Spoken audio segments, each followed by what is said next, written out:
Welcome to episode 191 of Saturday Football Uncensored, brought to you by Saturday Down South. On today's episode, we recap the major games on the schedule for week one. We dive into Dion and the Buffs, big win over TCU, the massive win for Mike Norvell in Florida State. We had some interesting looks at new QBs in the SEC, notably Alabama, Georgia. And then we're going to give you our three best things of the week. Chris is going to give you his NIL player of the week and much, much more. You can find this show on our website, SaturdayDownSouth.com, and Apple and Spotify.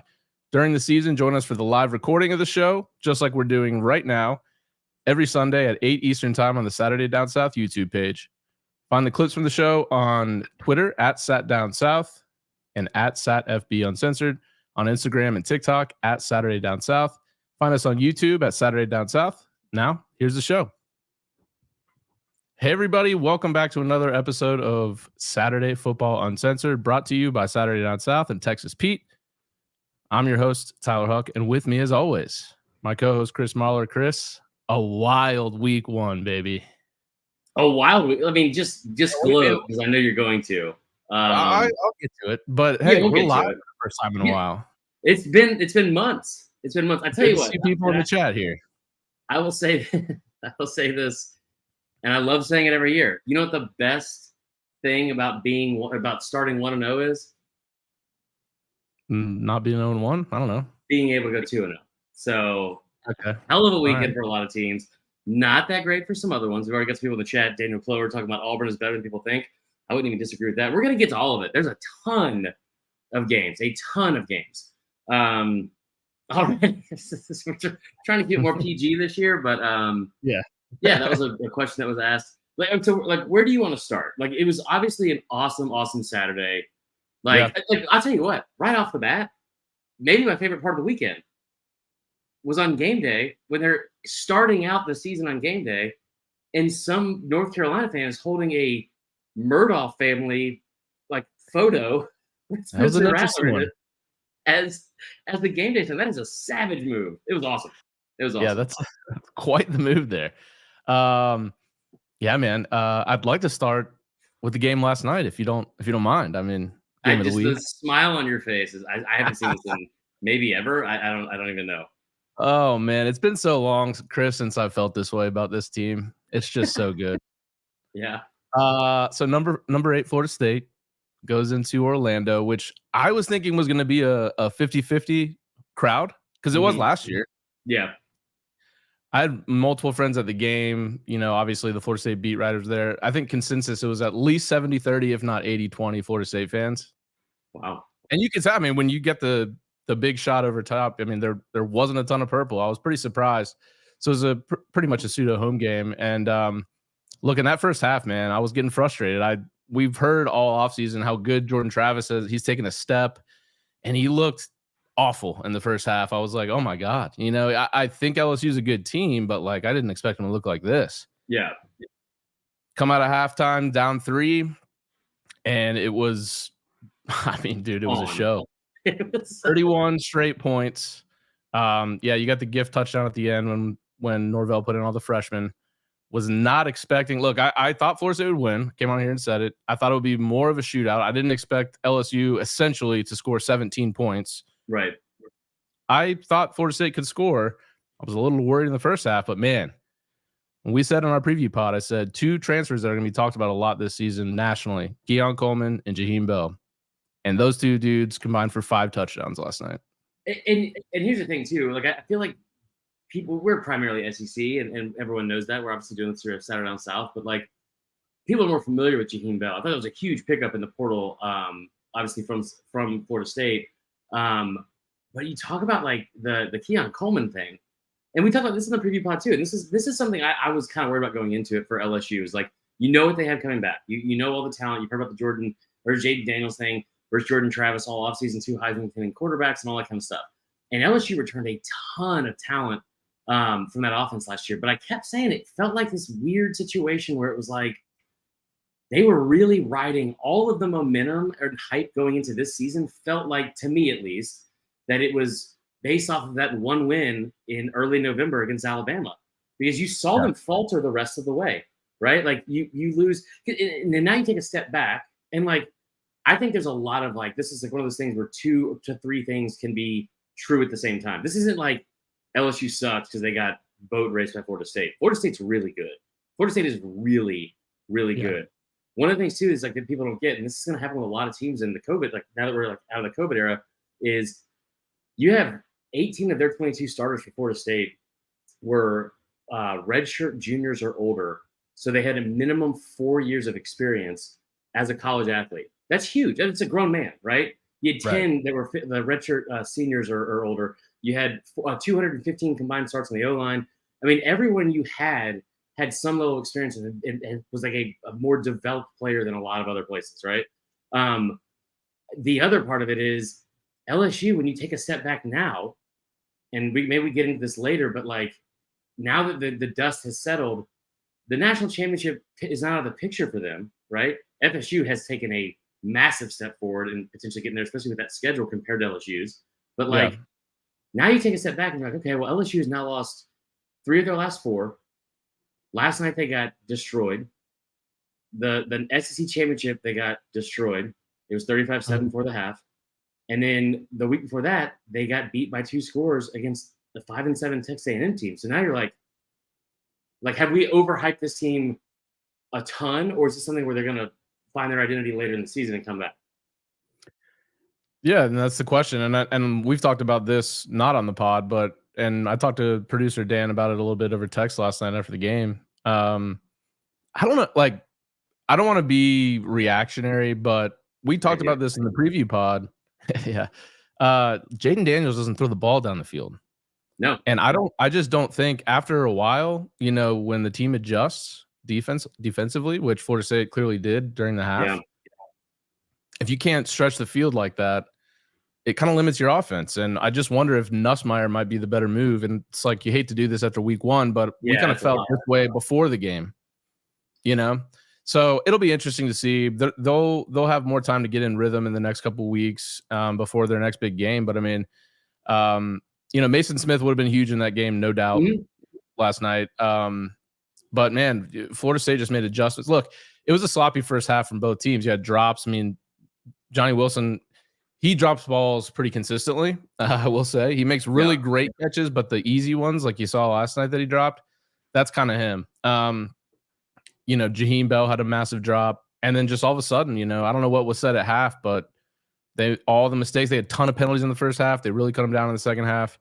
The penalties I don't- were outrageous, and we need to get it. Like, I mean, like, there were yeah, several yeah. that were I very was gonna deserved, but like Yeah. LSU going into the half with 0 penalties, and Brian Kelly still bitching about the penalties. As like listen, you're going off the field. You got like, I don't know, minute tops to say Yeah. something, and he chose to include that. I thought that was pretty odd.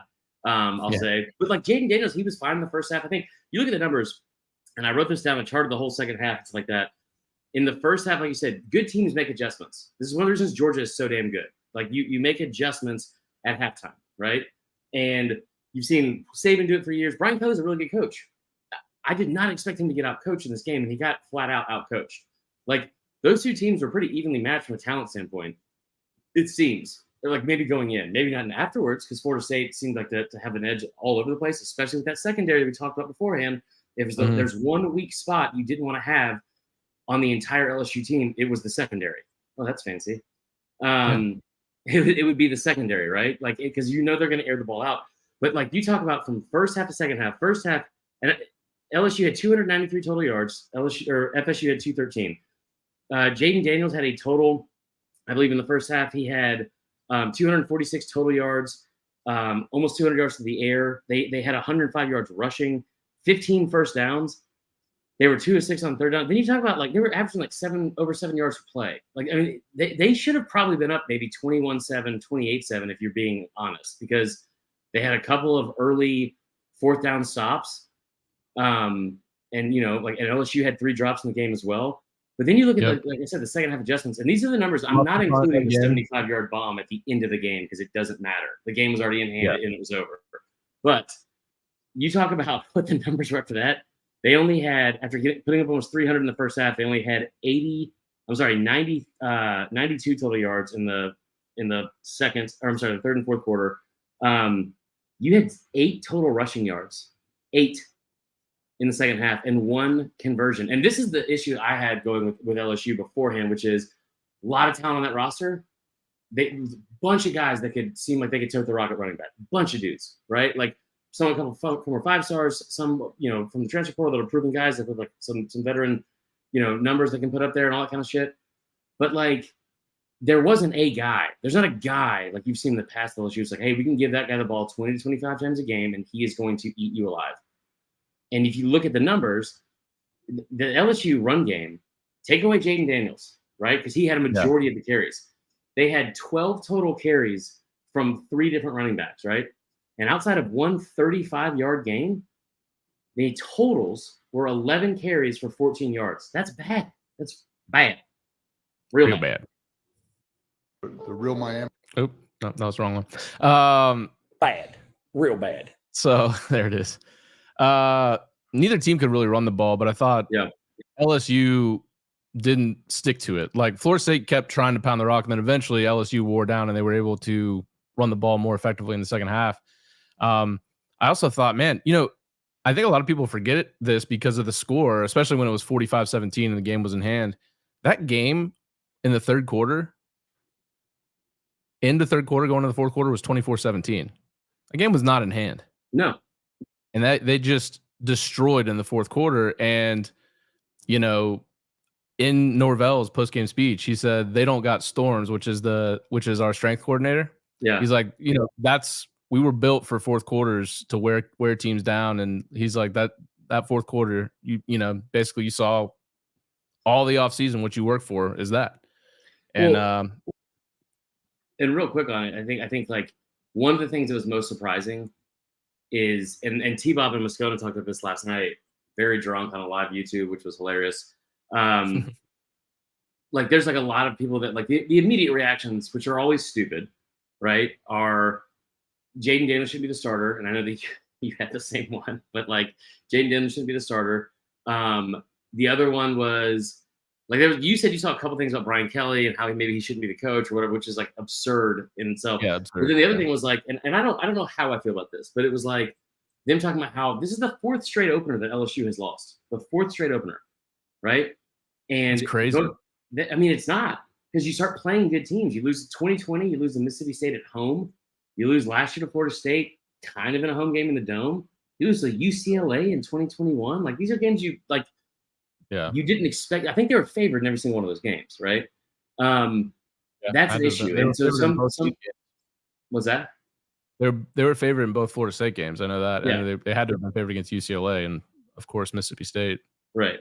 So I think that the main thing is like, all right, well, you could say that maybe they should just like start scheduling a little bit easier games to start the year, and that would suck for the fans. Maybe it's best for the program and the team. I don't know. But T-Bob was like, no, man, like line up the fucking schedule and go play the fucking games. Like if you want to go win and be a champion, and that's the thing we heard about from this LSU team all offseason and their fans and the program, like they were championship ready.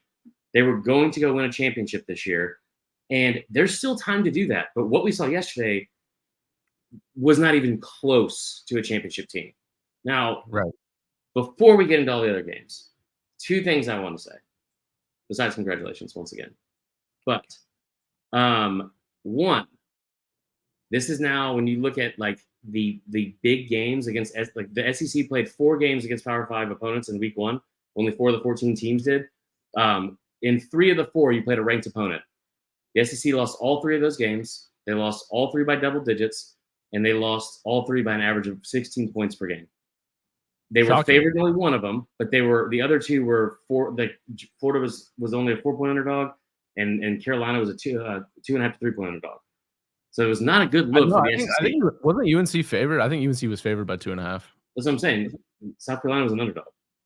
Oh, so but they were like very small. Yeah. They should have been closer games than they were. Mm-hmm. Let's just dive into. Well, let's just start there. So real quick on Florida State. Obviously, I'm excited as a fan. I think this is going to be the top offense in the country this year, and I think the defense can be good enough. For me, I was a big believer in going into the season. Yeah. But when you watch that second half and you realize against a team that is very talented, on paper has a lot more blue chip recruits than you do, mm-hmm. and you took it to them like that, that should give you confidence as a Florida State fan and the players, Mike Norvell, to go into any situation. And we'll see. I got the Clemson game on in the background. We'll see how they look tonight. But you got to have confidence going into that game. I know it's at Clemson, but I mean, and if you win that one, I mean, it's a pretty clear path. If you just keep your head straight, that offense is going to be unstoppable. Sans injuries. You guys don't have to go on the road and play like Stanford or Cal yet, or some other stupid shit. No, SMU this year, and then. All right. So, and here's the last thing we'll say before we move on to it, and this is our Texas Pete hot take of the week. And I don't even know if it's that hot of a take, but the Clemson game is happening right now. They're on the road in just a raucous environment over there in whatever Wallace Wade Stadium is. Yeah, this is like this honestly. Like if the Costco food court had a fucking stadium, this would be it. It's just filled with white people everywhere. It's and there's probably a bunch of hot dogs out there as well. So not $1.50 though. Not $1.50, man. That's just the best deal in America. All right, so here's the question. Tell me why. Don't do it. Tell me why that Ohio State falters. We'll get to it later. Bama's okay. Still have to be proven. Georgia kind of stumbles a little bit. Whatever. Tell me why Florida State is the best team in the country, because after week one, it's hard to argue that they're not. They have I think maybe the best offense we've seen in the last couple of years when you look at the weapons. I'm dead serious. Keon Coleman, 3 touchdowns. Like the last 2 years? The last couple of years, yeah, that's what I said. All right, okay. I'll allow it. Okay. You got Keon Coleman out there, who I think most of the country wasn't really aware that he was, going to be a key factor for Florida State. He transferred after spring, so it wasn't really until the summer that he got there. That dude is going to be, if he stays healthy, a first-round wide receiver. Yeah. I think Johnny Wilson's going to probably be a day 2 receiver, but he's an NFL pick. Yeah. Jaheim Bell. Who do you stop on this offense? And there's quite a few talented slot guys on the team as well that are going to get their share. And that doesn't even include, your star quarterback and a really healthy stable of running backs. Yeah. I don't know that there's too many teams in the country that will be able to stop this offense, which should give you a lot of hope. And I think that's why Florida State right now, coming off of week 1, who looked the best? I think Florida State, and I think they're the best team in the country right now. Well, and I'll tell you one last thing on it too. You brought the running backs. The running backs kind of got slowed down last night. They did. Travis made a couple of mental errors early. Yeah. And you can make the same exact statement for LSU. The biggest difference is one of those teams came out in the second half and reeled off field goal, touchdown, touchdown, touchdown, touchdown versus punt, interception, punt, turnover, run down. So I'm with you. I think that Florida State could be the best team in the country. Let's get into the rest of the weekend, because I know we have a lot of people that are tired of hearing us talk about the Seminoles. You not included. How do you want to do this? You want to just start on Thursday and go through there? Yeah, let's start there. Just spend roughly an hour and a half talking about Deion Sanders, so he feels like justified in all of his anger that he's put out in every single fucking interview he's done since the game? I think we start Thursday. Okay. I don't want to give Deion his due yet. Let's start with the Florida-Utah game. Where do we start here? Okay. We have a call from this. We do. I'll let you find it because I forgot to tell you about it, of course, and I'll get into my take on it. Horrible optics to kick off the year when national television, when everyone is watching you, right? It's an SEC game. It's like versus the Pac-12, all that kind of stuff. You saw afterwards, right? Florida loses. They get dominated in a lot of ways, right? Tons of mental mistakes, tons of errors, and that's coaching. That's not like, well, we didn't have the Jimmies and Joes or whatever. Like, you had, I don't know if you had Joes, but you definitely had some Jimmies. I don't know. Like, maybe you had like a bunch of Jimmies and at least one Joe. I don't fucking know. But like, that being said, you had like a lot of juice going into that game. The line plummets from 10 to 4. You're playing against a second string, sometimes third string backup quarterback. Utah had 8 starters out. And you look up and at one point it's 24-3 late in the third or fourth quarter, and Florida is just getting manhandled. And so here's the thing. Tons of mistakes. The penalties were out of control. You had something, they had like 2 or 3, I think they had 3 total pre-snap penalties on 3rd and 4th and 2 or less in like the first half. Because I remember tweeting it out, and it was like they've got the same amount of points as they do pre-snap penalties on 3rd and 4th and short. They had at some point when they were punting or they were like it was like 4th and 4 or something for Utah, I want to say, and they were receiving a punt. They had 2 guys with the same jersey number on. Hey, here's another thing. I tell you what, you got 120 players on the team. Why don't we just to be safe, if there's any fucking chance that somebody's going to be on the same field at the same time, we just do different numbers. Maybe you give 28 to one starter and then 28 to the fucking white kid with bangs that is on the squad because he had a 4.2 GPA in high school. I don't know. That's an absurd thing to have happen. Especially when you have maybe the biggest collection of off the field, like as they call them, like the polo, like army. Like Florida legitimately has the biggest one in the country. Right. You would think they'd be a little bit more organized than that. You would think so. I'm not even saying this to troll. I was saying it that night, and people. This is very much like I've witnessed this as a Florida State fan when Willie Taggart was coach. Just inexcusable. It wasn't just the penalties, dude. You had a guy sprinting backwards to field a punt at the 1 yard line. What are you doing? It used to be bury your fucking heels at the 10, and that's it. And then it's like shifted to like the 5, and that's fine. Right. But it can't be like let's weigh out the options here. And I can't believe I'm the one that has to talk about the fucking risk management of what we're doing here, because I make horrible decisions constantly. Right. But like, what are we doing? There was that. Another thing that reminded me of those teams that I absolutely hated watching back in like 2018, 2019 was you're down 24-3 and you pick up a first down and you're like, just like celebration, bro. Yeah. It was the first that, like bragging about first downs, like, dog, you guys are getting your asses kicked. The running game that I thought would put them in this game, ETN, 7 attempts for 25 yards. They had Johnson 3 for 6.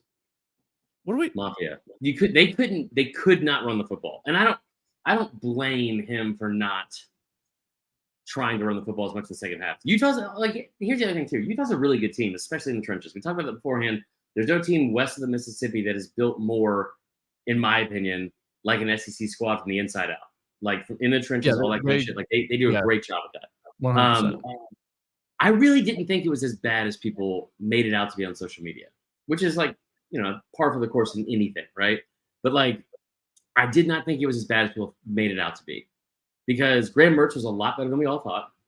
I thought he was good. He had a ton of drops. Pearsall was terrible for most of the first half. I mean, like, you come out and as bad as you played, you're still in the game. But like, let's face it, the moment you drop a third down pass that hits you right in the hands and it bobbles up to a defender inside of your own 15-yard line, game's over. Like, outside of something drastic happening, like you getting a turnover from that, like, game's over. I didn't think it was as bad as people made it out to be. Utah is also the back-to-back defending Pac-12 champs. It's not like it was some shit team. So the whole disparity and like embellishment of like how bad it was for people, which is bound to happen, because that's just, I always say it, we're a nation of haters. That's what we fucking do. Like, we love to see people fail for whatever reason. I don't, unless it's Big Game Boomer. We'll get to that later. But what's up, Blake Young? Welcome in, dude. But I just didn't think it was as bad as everyone made it out to be. I will say that it's going to be even worse if they show up like they did like that against Tennessee. Yeah, for sure. When is that game? 2 weeks? 2 weeks. Okay. I think we should have the audio here. Play it. All right, hold on.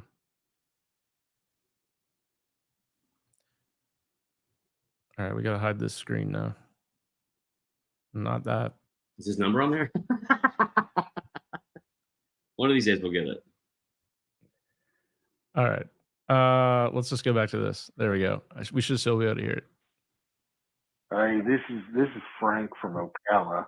I just got done watching the Florida Utah game. Man, listen, I gotta be honest with you here. The play calling quality has gone down, kind of just like how the quality of Star Wars has gone down ever since Disney has bought Star Wars. Now, you look at this new Ahsoka series.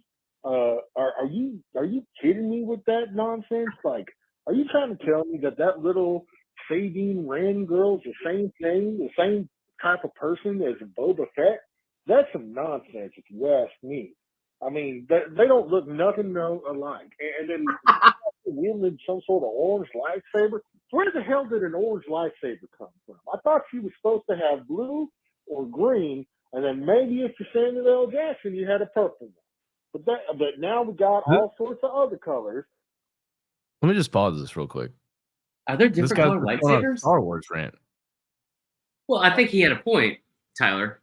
Ahsoka girl, The Star Wars white sucks, one, and so does Florida. And then all of a sudden, you know, the Sabine Wren girl got an orange one, and then the Rey girl from the movie, she's got a yellow one. And I'm not understanding it.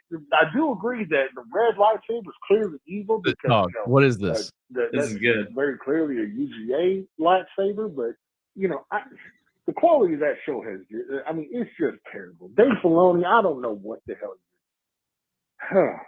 That's all I got. Thank you for your show, and thank you for everything you do. That was All nice. right, Frank from Ocala. Thanks, man. Thanks, Frank. All right, that's it. That's enough Florida talk. That was a fantastic phone call to kick off the year. Reminder, just a friendly reminder. You too can call us and yell at us for bad takes, whether it's something we said, something your offensive coordinator did. I don't know, drop passes, bad quarterback play, whatever. 770-674-8233. That is the game day hotline number. Therapy is expensive, guys, especially in this economy. So give us a call. I was shocked that we didn't have more calls. Yeah. Especially from Georgia fans. I thought Georgia fans were just going to yell at me, but we'll get to that in a minute too. Friday, there's not much to talk about. We had a pretty bad beat from Louisville, Georgia Tech, thanks to you, because you're an idiot and you made us pick that. Lock of the week, in fact. Lock of the week. Mine was not, and my lock of the week hit, of course. And then Nebraska does what Nebraska does, and that is lose to a Big Ten team they shouldn't be playing in the first place because they're not a Big Ten school. They're a Big 12 But like school. also lose in a just crippling fashion. Horrific fashion. Horrific. What a catch by that Minnesota receiver though. That was sick. That was legit. That was an incredible catch. And you know who their opponent is next week? Nebraska. I hope they win by a fucking 1,000. That's right. Colorado. Let's talk about it. Let's just do it. Let's just do it. Let me start by saying this. There's going to be a lot of anger in my voice. What's wrong? Why can't I just wear a hat normally? I don't know. And like all these I got to shave my head again because it's sticking out of my hat. This looks ridiculous. Yeah, go Corn Hub. Love it. So let's talk about this. Colorado rubs a lot of people the wrong way, right? I get it. Yeah. I don't really care. Let Prime talk all he wants. I mean, I'm going to criticize it. Some of the stuff he does goes a little bit too far. But I want to be very clear when I say this because there's going to be some Colorado slander on this pod this season. I can already tell you. And just so everyone's on the same page, it has nothing to do with Deion Sanders or not liking how he's running the program or not liking Colorado or the conference they're in or any of their players. It is, I don't care how this sounds. It's strictly because I can't fucking stand RJ Young. However, as an adult and as somebody that I would want to have this happen for me, RJ Young talked about it all offseason. And it's been one game. I'm not sold on it yet. But the man did say they were going to win this game. He did talk about how Shedeur Sanders was legit, and Shedeur Sanders is legit. He was spot on with that. And he went fucking 6-0 in his picks. And I texted Tyler a picture of it and said, I want to die. That being said, tip of the cap. It was a great job. We're all adults here. I hope you lose every game you pick for the rest of the year. But Colorado, TCU, we need to start by giving Colorado props, right? Yeah, no, of course. I mean, 20.5-point underdog going in. And they were confident all offseason as they're not afraid to show. And you go into an opposing stadium. I don't think TCU is some great atmosphere, but it looked like a fun atmosphere there. Yeah. And you go in and you shock the world. Uniform game? Maybe. All right, well. I don't know if I agree with that. But regardless, they pull off the shocker that, Shedeur Sanders, who everyone was like, yeah, he put up all these numbers on the FCS level, but Right. he ain't doing that and especially in the Power 5 level. He comes in 510 yards, 4 touchdowns, no picks, 3 receivers go over 100 yards. Travis Hunter, as painful as it is for me to see this, is a legit superstar. He's incredible, dude. Like the dude is just incredible. And look, it's the first game, like you said. So TCU could be trash this year. We don't know. And I don't, their running back had 164 yards. I'm not sure why they didn't give him the ball more. That dude Bailey was a beast. Look at the stat line. How many touchdowns did he have? 0. Look one under him and look at Trey Sanders. They were like, Trey Sanders just a physical back on the goal line. It was like Trey Sanders got stopped on every third and fourth return I've ever seen. Anyway, keep going. So, you had Dylan Edwards, who was a 4-star recruit, and the only reason he went to Colorado wasn't just because of Deion, but because he's known him since he was like 4 years old. It wasn't just because it's like Coach Prime. He was like a family member to him. He was a national recruit. This dude's a true freshman. Comes out, he had 135 yards receiving out of the backfield, 3 touchdowns. Added another one on the ground, 4 touchdowns. Yeah, dude's a running back. 5 catches, 5 targets, 5 catches, 135 yards, 3 touchdowns. I mean, I was impressed. I don't love the Deion, just whatever he's doing after the game. Like, is that going to happen every game now? Yeah. Yeah, it is. So here's okay. All right. From the game, Shedeur Sanders fucking balled.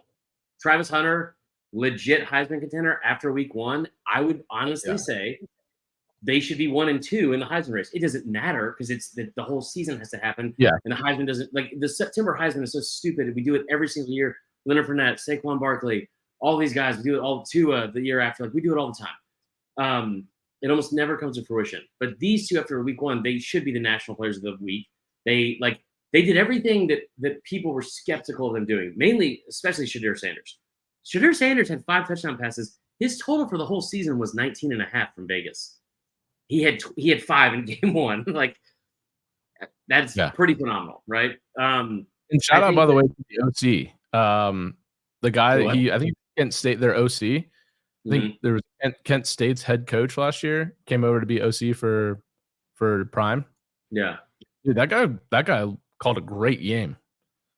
It was he was wide open all day. All day. And they converted like big time third downs. And like Travis Hunter, we're gonna talk about this nonstop, I'm sure, all season, about like 110 snaps. I don't know how difficult that is. I did 38 sit-ups today in 4 separate sets total. I wanted to die from the first moment I started.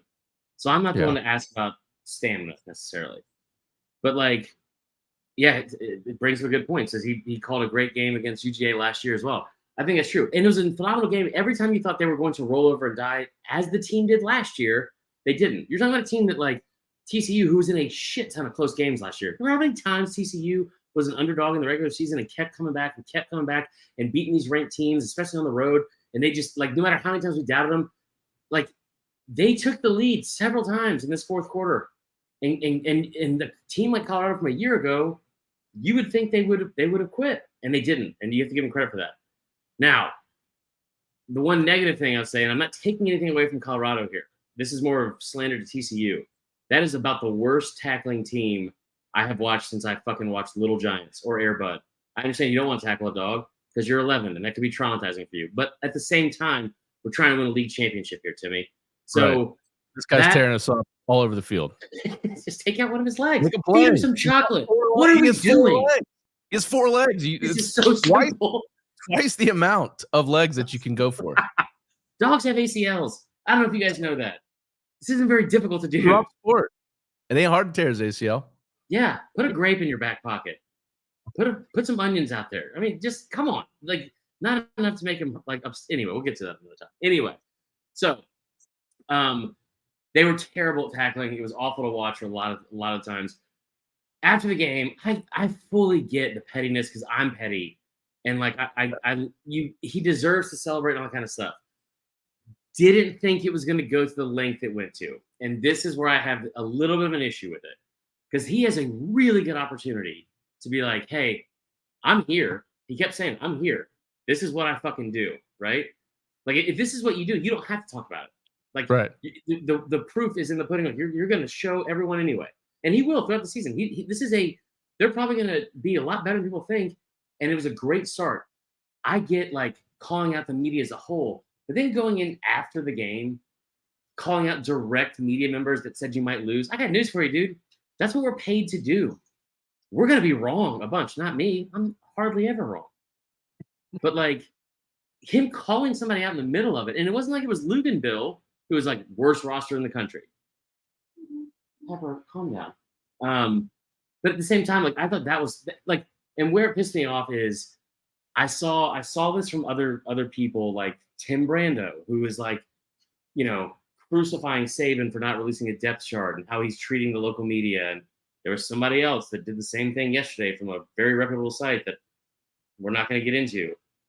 And like, I get it, but you have to hold everyone to that same standard, right? Like I saw someone today, and it was like a massive member of the media. It was like, have you ever seen anyone else yell "F you" to people like Nick Saban or Mac Brown like this? I've been on the sidelines for years. I've never seen it. It's like people yelling "F you" to Deion before the game. Yeah. It's like, bro, he doesn't he doesn't get a sure pass never because to we Nick like Saban. him and he smiles a lot. He doesn't get a pass for all that. And I tell you what, he especially doesn't get a pass. He especially doesn't get a pass if he's the loudest one in the room. It's just not going to happen. So that was my takeaway from that. Let's move on from it because I know everyone is probably tired of hearing about it. Let's get into Tennessee. Yeah. They kind of pissed me off a little bit. Yeah, fucking start of the game. Didn't cover the first. No, I took the team total over 10.5 in the first quarter. Thought that was a layup. They came out, scored first, just like you said they would. 22nd time in their last 27 games under Heupel, 16 of their last 18. Keep going. Yep. And then they didn't score again in the first quarter, so I lost that bet. I had over 23.5 in the first half. They scored 21 points, so I lost that bet. Now, they did go over the team total eventually at the end, which was nice to see. If you would have listened, you knew that wasn't the bet. I don't know. I thought Milton looked pretty good. I mean, I'm not taking much away from the game because I kind of feel like Virginia is like just as good as like some really bad teams in the country. So I don't know. After seeing like Georgia Tech, I think Virginia might be the worst team in the ACC. Well, Boston College did lose to Northern Illinois, so there's that. Yeah.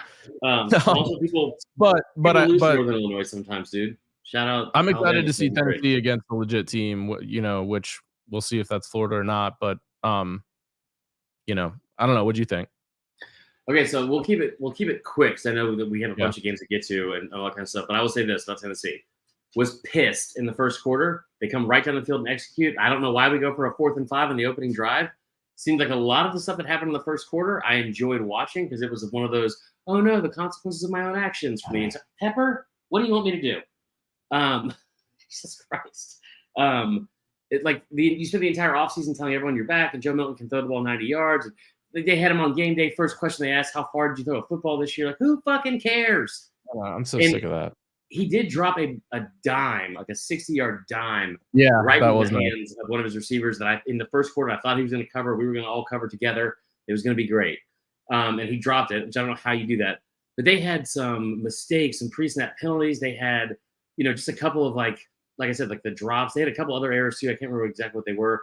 But like there was stuff in the first half where like I think that if that pass is one of those things I think from like a momentum standpoint that does wonders for a guy in his first start of the season, especially a guy like Joe Milton, like in year 6 or whatever he's in. Like you start the game like that, and you're at 14-0, and you just threw that pass for a touchdown. The stadium's going nuts, and like it's on from the rest of the day. They didn't do that, and then he kind of struggled on the next couple of drives. They had 2 3-and-outs or punts, I think, and at one point, like he had 3 straight open receivers that he overthrew, and they missed on the. That's what he's going to do. Like that's what he's going to do. Because that's the quarterback he's been and always been. There's going to be games where he's going to light up the world. Like Anthony Richardson did the same thing. It's the same guy. It's the same dude. He's just a little taller and has dreads. That's it. So inaccurate. But I did think that like the defense, especially, the defense was awesome. The defense was really good. I don't think Virginia's very good, obviously, but like the defense was phenomenal, especially against the run. They were great up front. They were great off the edge, getting to the quarterback, all that kind of stuff. I thought it was really, really good from that standpoint. What do you want to get to next? I thought it was funny that Ole Miss put up 73 points against Mercer and Oregon put up 81 against Portland State. Hey, I'll tell you a stat that was surprising. Bo Nix, do you know how many rush attempts he had in that game? No. They had 81 points, Tyler. Any idea how many rush attempts? It's Bo Nix, so. Yeah. I don't know. A handful. I would imagine they wouldn't do that much. Yeah, okay. I was going to say, yeah. 23 of 27 for like 285 yards, 3 touchdowns. I thought it was pretty great to see. Ole Miss, Jackson running back, fantastic. Their running back, Bucky Irving, 4 attempts for 119 yards. That is absurd. I that 3:30 slate though, I was really impressed with Washington against Boise State. Yeah. Man, that offense is, dude, they put up numbers, man. Like Boise State is a good, they're favored to win the Mountain West, and like I get that that's not a Power 5 conference, but they're a really good squad. And dude, 56-19, Penix 450 yards, 5 touchdowns. Dude, Washington. Dude, what was the score at the end of the first quarter? Oh, it was 6-0 Boise. Right. And what was the final? 56-19. That is insane. They put up 28 points in the second quarter and 21 points in the fourth quarter. Yeah.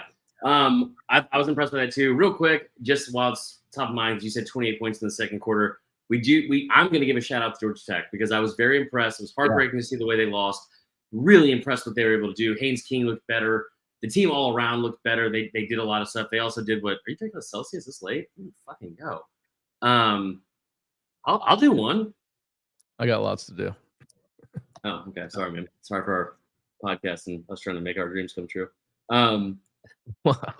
So I was impressed with Georgia Tech and what they were able to do in like game 1 of the Brinke era, even though he was interim last year. Staying with 3:30. I'll tell you who I wasn't impressed by. Ohio State. Yeah. What? Dude, it's tough to replace. I mean, and they've done a good job, but year over year, it's tough to replace first-round talent at QB. And I'm not saying, look, first games are first games, so I'm not going to call it a season for Ohio State. It's like it's tough for some things. Right. I don't think McCord didn't look great. Nope. I'll be interested to see what happens. Some massive holes. Yeah. I don't know. I'm gonna wait to see them again next week and just see. And they're probably playing a trash team, but I just want to see the offense operate better. I mean, dude, that was a painful game to watch. Usually Big Ten games are, but 23-3. That's just. How about Indiana's the dredges of the conference?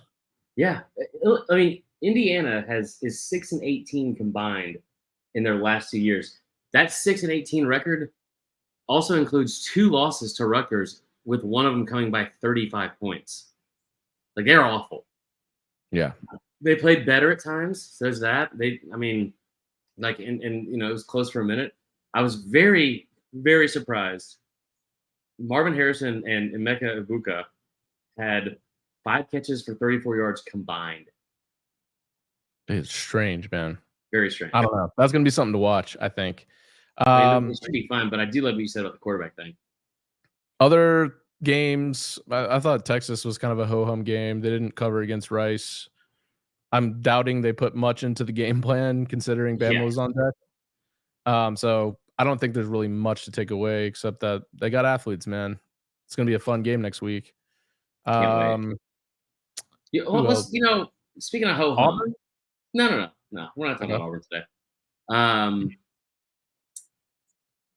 Speaking of ho-hum. Yes. How about what happened in Athens? Okay. Georgia getting their first night game in. I'll be totally honest. I mean, I didn't watch I wasn't able to watch the game. I'm glad you brought that up. No one did outside of Georgia fans because it was on ESPN Plus, which is absolute horseshit out of the ESPN network for putting the back-to-back defending national champions. So this is a deal they have with the SEC now, where it's like every single team has to play one game on ESPN Plus. Huh? It's got to be on the SEC network at least, right? It wasn't because I know. Yeah, I kind of get what they're trying to do because every SEC team has to play one game on ESPN Plus because they're trying to get people to buy into it. I'm an idiot and somehow still have like 2 or 3 accounts with them. So if anyone needs one, hit me up.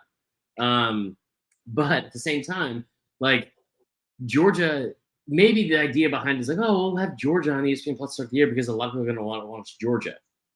They came out.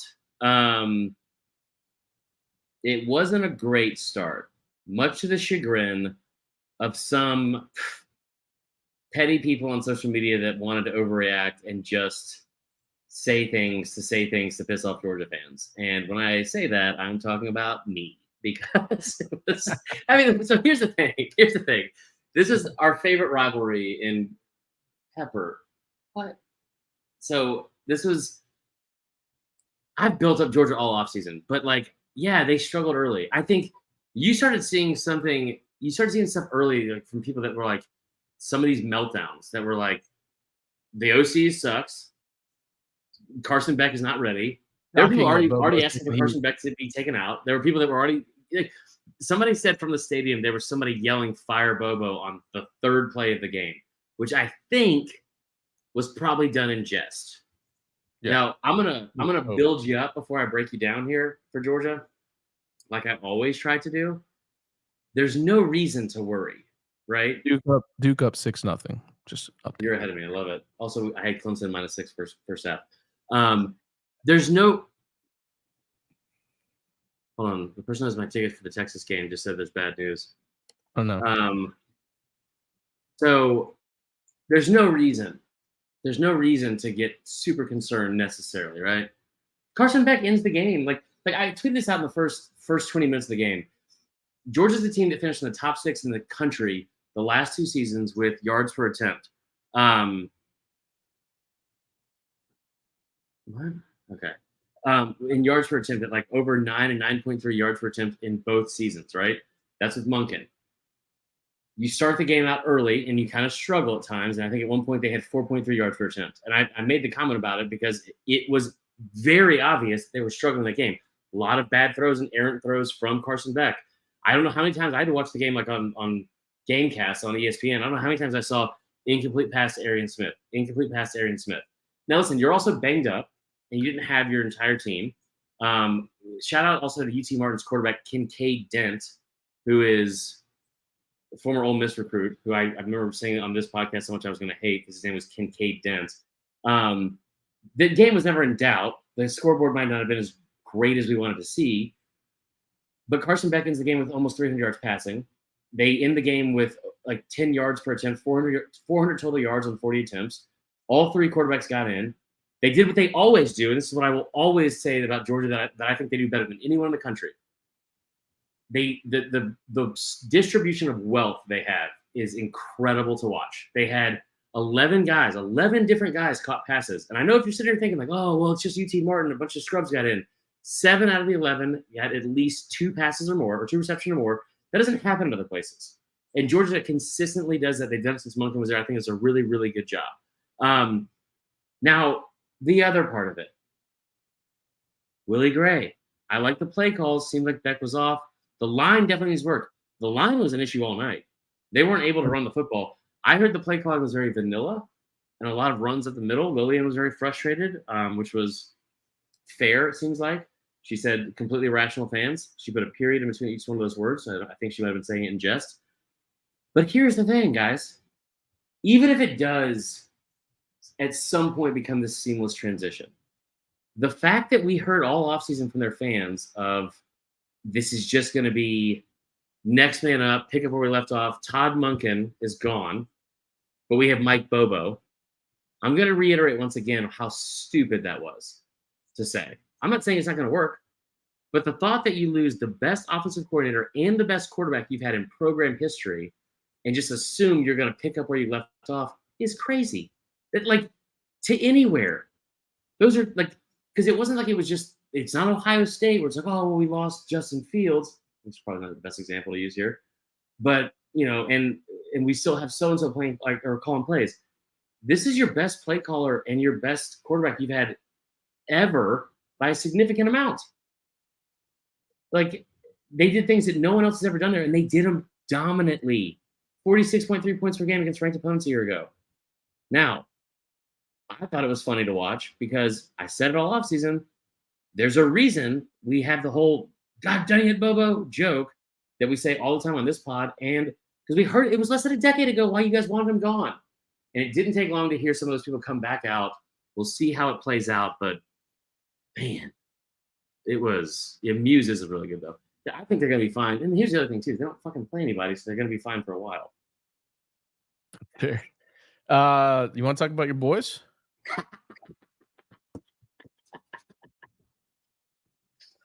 Heisman. Oh, Heisman? I'll tell you what. I said it on Twitter, and I don't think it's a bad take. If Jalen Milroe was wearing a Colorado jersey, RJ Young would have already had him with like Heisman pub going into this game. Like, all right. So the question was from every single possible person we heard all offseason, oh, love Bama. They got a lot returning. Jordan Rogers said the other day, love Jordan Rogers said, great hair. It was like, oh, they're great everywhere except at quarterback. And why do we think that, Tyler? Because we saw him play one game last year. He started one game against A&M. And then we saw him in a spring game, and we thought, oh, no, the sky is falling. I heard someone say the other day that should we be concerned that it seemed like they gave Ty Simpson every opportunity to win that job, and he didn't, which can only mean that they didn't like what they had with Milroe. Or the other idea, Duke. The other idea of that, or the other side of that is maybe they gave Ty Simpson every opportunity to win that job, and he just didn't because Jalen Milroe is better. Jalen Milroe comes out, game one. I'll just tell you my favorite takeaways. You guys can go check them out at our SDS YouTube page. We're going to be doing a weekly series on it, like we'll be doing with a lot of things, okay? 5 favorite things that came from this. And this is the stuff that I think Bama fans, if you're listening and you are a Bama fan, then these are the things that you should be most excited about because it was MTSU and it wasn't a great game, whatever. Jalen Milroe, QB1, comes in, has 242 total yards, completes 72% of his passes, was able to complete intermediate routes and also throw it deep with effectiveness. He had 5 total touchdowns, 3 through the air and 2 on the ground.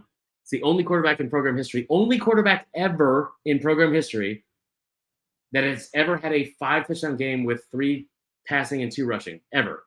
So phenomenal job. Had a moment, the very first play of the game, I said on the last podcast, he's going to do something on Saturday that everyone's jaw is going to drop. Bad snap, goes behind him, picks it up, outruns everyone, no matter what the angle was, and scores from 28, 29 yards out. Thought that was awesome. Also graded out as a 92.3 offensive grade from PFF. To put that in perspective, Bryce Young only had 2 games last year with a higher offensive grade than Jalen Milroe did on Saturday night. The other 2 things are three things I love the most. The defense was a lot better. Deontay Lawson was phenomenal. They set the tone early. Terrion Arnold with a pass breakup. Love the fact that they were +2 in the turnover margin, which doesn't sound like much, but like the way they were last year, they got an interception to start like early on in the game. To put that in perspective, Alabama didn't record a single interception in 8 of their 11 games in the regular season against Power 5 or FBS opponents last year. The +2 is the highest of any game they had in the regular season of all last season. Now, the really good stuff. 3rd downs. Everyone's talking about how Tommy Rees sucks and he's going to be terrible and blah, blah, blah. You put up 56 points. 3rd downs, you were 10 of 13. You're 77% on third downs. That is the 3rd highest total in the last 10 years combined for Alabama. It's also higher than any single game that in the entire Bill O'Brien era. And last but not least, the discipline and the coaching. Penalties. 2 penalties for 19 yards. The lowest and fewest amount of penalties in the game for Alabama in the last 50 total games under Nick Saban. They also had Tyler Buckner, which is the shock of the century. He came out as the 2nd quarterback. He also had a touchdown. He looked pretty good. So I'll just say it one more time. Tommy Reese looked good. Kevin Steele's defense looked good. It's very early on. They might get torched this week still. Tyler Buckner comes in as your second string quarterback, and both coordinators seem to work out. It's almost like Tyler. It's almost like Saban knew what he was doing all along. Next game. Where do you want to go? Let's get to Clemson's rival, USC UNC. Yes. That was a shocking result to me. I thought South Carolina would come out the better team, even though they were an underdog, 2.5 points. As we all know, if you're a 2.5 point underdog, it doesn't always mean that you're going to lose. See Florida State. But I was surprised at UNC's defense. I thought they played really well. So again, transfer portal is starting to be a thing where people are realizing you can bring in difference makers immediately. And I feel like UNC's done that. They played really well on defense. I was shocked at how well they played. Rattler, no touchdowns was shocking to me. Yeah. 31-17, man. I didn't see that coming. I don't know. What do you think South Carolina's biggest issue is right now? Oh, I'll answer that very quickly. O-line. The O-line is awful. So shout out to our boy Gene Chizik, the nicest person I've ever met, and the only man I know that still has a reasonable job with a Hotmail email account. Phenomenal job. I listen, this is going to sound stupid. I didn't know that Drake May was going to be that good. He was phenomenal. He was phenomenal to watch. I'm an idiot. I was wrong about this. I thought the wrong team was favored. I thought Carolina was going to go out there and win by 10 plus points. And mainly because of the UNC defense. UNC comes out and harasses him all fucking night. They could not run the football at all. But the stat that stood out to me the most was also going to be our first award of the year. Pepper, Jesus. No, just go in there. Our first award of the year for NIL. And we're going to give Spencer Rattler an NIL deal with our good friends at Flex Seal, because nothing stops just leaky, terribly inept and broken. I don't know. What's the word I'm looking for? Crevices? Probably not. Crevices is not a great word. I don't like crevices. No. I do. I don't like anything that's happening right now, Tyler. Yeah. I need to part out. We can't. It's live. I know. Welcome into another episode of Chris's Crevices. All right, so great NIL pick, though. I got to tell you, it is, right? Yeah. Thank you. This is why they need Flex Seal on that offensive line, is because that offensive line gave up 9 sacks on Saturday night. To put that in perspective, my new favorite saying. You know how many sacks UNC had all last year? 9. 17. Yeah. In like 14 games. They had 17 total. They had 9 in the first game. Hell of a job by Chiz. Horrible job by South Carolina. You have to be concerned where that leads. But let's also not forget, last year didn't start great. You get blown up by Georgia at home. They're probably going to get blown up by Georgia again on the road because Kirby Smart hates Shane Beamer for some reason. But maybe they'll come on strong again. I don't know. But it did not look good. -2 rushing yards, too. Ugh. That's almost impossible to fucking do. Man, there was a lot of FCS games on the SEC schedule. We're not talking about any of those. Yeah. Penn State, I didn't watch, but Drew Allar went off. I thought that was, from Pitt.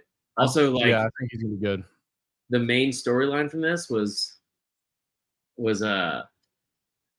James Franklin being an asshole and covering the spread late. Now, I had Penn State covering 11.5 in the first half as one of my best bets of the week. They missed 2 field goals inside of 38 yards with the last 3 minutes of the first half to not cover.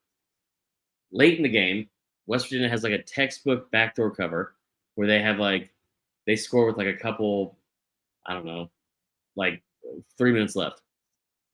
Penn State, I knew they scored with 5 seconds left to cover. What I did not know was that Penn State also went for a 4th and 5, a minute and 15 seconds to go, and converted it. And then drove the field to get down and score. Yeah, and then punched it in against. I mean, that used to be a rivalry, but damn, dude, not like that. But Drew Allar looked great. Nick Singleton had a good game as well. Limited carries, 13 carries, 70 yards. That'll obviously pick up. The only other thing too is something we wanted to look forward to. and I thought we were gonna miss because Pepper, was UCLA in their late game against Coastal Carolina. Pretty good game if you stayed up for it. Coastal comes in. I think it was like a 1-point game in the fourth quarter. UCLA struggled at quarterback. Dante Moore is the 5-star quarterback from Detroit. We thought he might be a potential freshman breakout player in one of our earlier pods this summer. It was announced that he was not going to win the starting job. Dude, Jesus, he comes in the fourth quarter and balls out. They end up winning by 2 scores. I don't know if he's been announced the starter this week or what the deal is with that, but great job of the freshman. It seems like a great fit in what do you call it? In Chip Kelly's offense. The last one, and I think we should close with this instead of doing like we should message board overreactions. We don't have to do, but I'm going to mention one thing. We can do the 3 best things if you want. Yeah, I'll give you my 3 best things right now. Well, hold on. We have one more game to talk about. Okay. How about the Oregon State Beavs?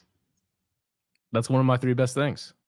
More so that's DJU. Kind of fucked up, Tyler, for one. Second off. No, more so DJU. He had a career day in his first game outside of Clemson. 20 for 25, 239 yards, 3 touchdowns, another 2 on the ground. Good for that kid, man. He seems like a great kid, and clearly things didn't work out at Clemson. Doesn't seem like their offense is real great this year either. And it's one quarter. Early.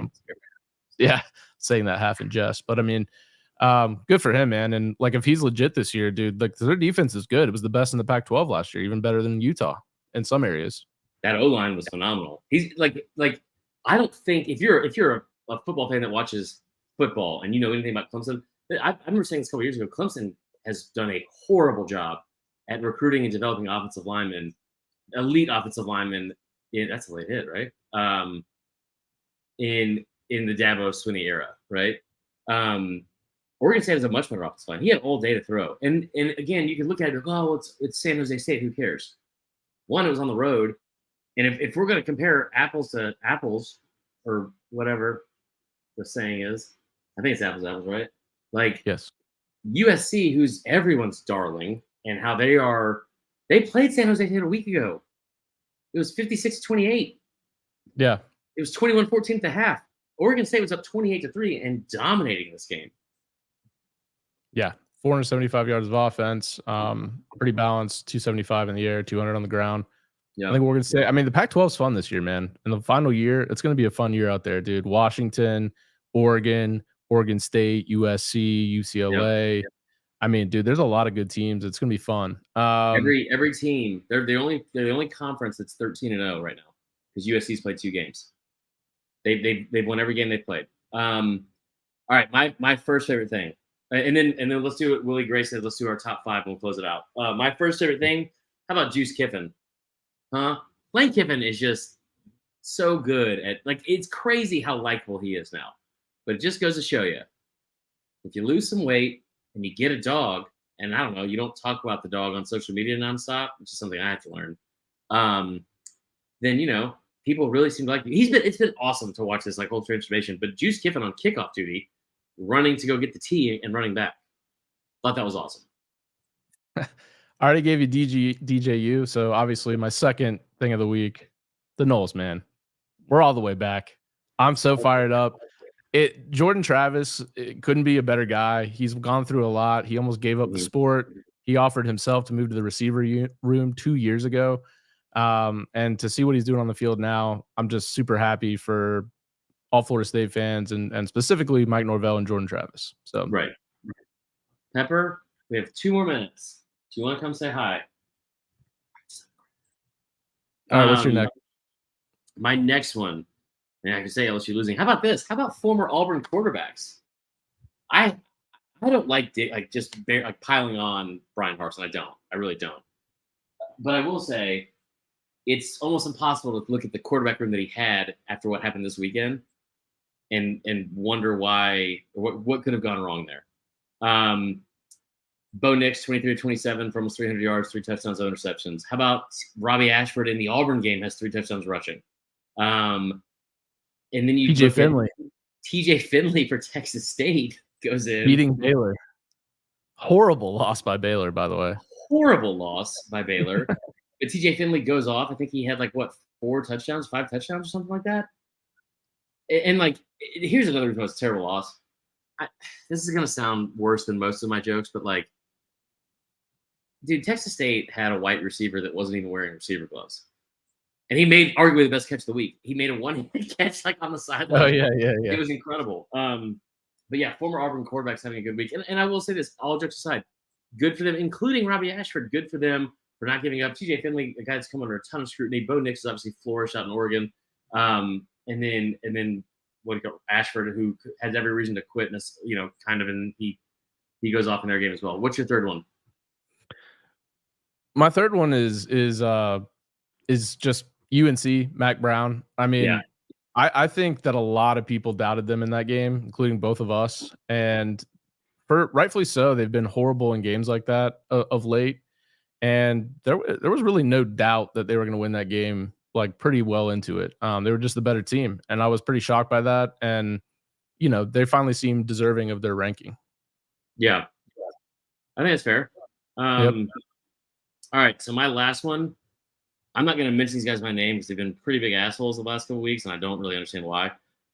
There's like, you ever been like in a beef with someone and you weren't around for when it started, so you don't know why it's happening? Happens to me a lot.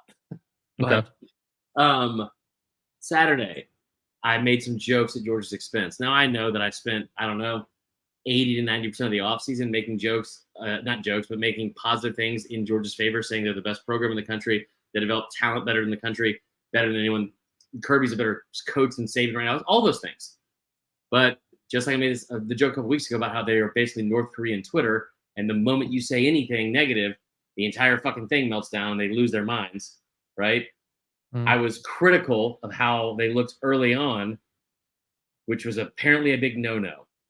And a podcast of two absolute white lacrosse bros tweeted out, Chris Marlar has tweeted about Georgia 20 times since our game started, but will have the audacity to call Georgia fans insecure. Tyler, this had well over 200 likes. And then the comments were incredible because one guy said, guaranteed he'll hide behind the whole quote unquote, it's my job thing that he always says, which is like, it is. So, but my favorite response is from someone named JTalk33 who said, and I quote, who the fuck is Chris Marlar? And I laughed about this. I did too. It was phenomenal. It's phenomenal. And honestly, JTalk, if you're listening, I don't even know sometimes. Most of the time. I think everyone would agree with that. That being said, this continued on throughout the night, and I made a joke that, like, because they just didn't stop. Like, they obviously don't like me, and that's fine. That's fine. Up until recently, I didn't really like myself, so I get it. But like, I looked at this and I was like, man, I'm gonna definitely make who the fuck is Chris Marlar merch, and I said it as a joke, and it got a bunch of traction, and people liked it and thought it was funny, and blah blah blah blah. And by Sunday, it kept going. And I had the idea that, like, why don't we just turn this negative into a positive? There's a lot of negativity on Twitter, always, and social media in general. So I said that I made the joke about turning it into merch, but what we are actually going to do this week, I will post it later on my social media at Vern Funquist on Twitter, at Vern Funquist with the E on Instagram. We're going to make T-shirts and then also stickers or buttons with the tweet that says who the blank is Chris Marlar. And it may not sound like you would want to wear that shirt, but we're going to donate all the money to a good cause, to a organization called My Sister's House in South Carolina that assists victims of domestic violence and their children. So if you would like a shirt, if you would like a sticker or a button or anything like that, it's a funny thing that happened. I think, like I said, we always try to make lemonade and turn something into a positive. We're going to be making those and donating them throughout the season. Would love for you guys to get some. And that is all. All right, cool. Top 5 teams. Yeah. All right, I'll go number 5. I'm going to go with USC. What? Number 4. Yeah. Number 4, I'm going to go with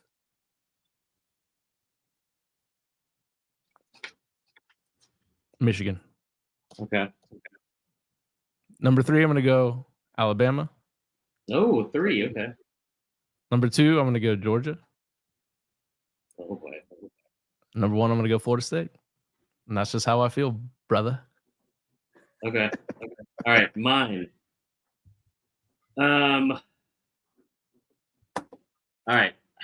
Just what is the actual ranking? They haven't Like, come I'm out not yet. gonna have put they? USC up there. All right, here's what I'll do. I will tell you this. Here's what I think. At 5, I will say it is. I'm gonna put Texas up there. Okay, I think they might be pretty good. Okay. At 4, Michigan. At 3, Alabama, with room to grow. At 2, I've got Florida State, and at 1, because this is how this should fucking work. No offense to you, but this is a shout out to all these idiots that are voting for this every week. The back-to-back national champions who have won 34 of their last 35 games and have given us no reason to think that they shouldn't be number 1. That's my number 1 team is. So UGA, FSU, Bama, Michigan, and who did I say at 5? Texas. Top 5 All matchup in Tuscaloosa, baby. Let's go, baby. Yeah. That's gonna be the end of the show. We appreciate you guys tuning in live. We'll be doing this wow. usually on Sundays. Today is Monday. But that's the end of the show. As always, we really appreciate you all listening to the show. It would really help us and the growth of the show if you would rate us 5 stars on Apple and Spotify. Leave a review. We did get a new review here. So, Chris, as always, we like to read the new reviews. So I'm going to do that for you. This is from someone named Roll Tide Bama on Apple Podcasts. It's not me. I swear to God. 5 stars. The boys killing it constantly. I look forward to every new ep that comes out. Best college football podcast by far, and I've attempted to tolerate the rest. Marler plus T-Hawk are too authentic to not enjoy. Roll Tide, lads. Coming from Australia, by the way. Yeah, love that. So please go give us a 5-star review and leave us a review, and we'll read it on the show just like that. Go and like and subscribe to the YouTube page if you haven't done it already, Saturday Down South. Go leave us a message this weekend. The number, again, 770-674-8233. Chris, if Bama loses to Texas, are you going to call into the hotline? I might as well. I'll be there. Yeah. If you're in Tuscaloosa, let me know. Don't forget to check out the SDS podcast. It's a great podcast over there on our network with Connor O'Gara. And check out all of our videos and clips from the show on Twitter at Sat Down South, on Instagram and TikTok at Saturday Down South, and on YouTube, Saturday Down South. For Chris, I'm Tyler. Thanks for tuning in. We will talk to you guys this week to go over week 2 slate. All right, bye. Pretty exciting. Bye.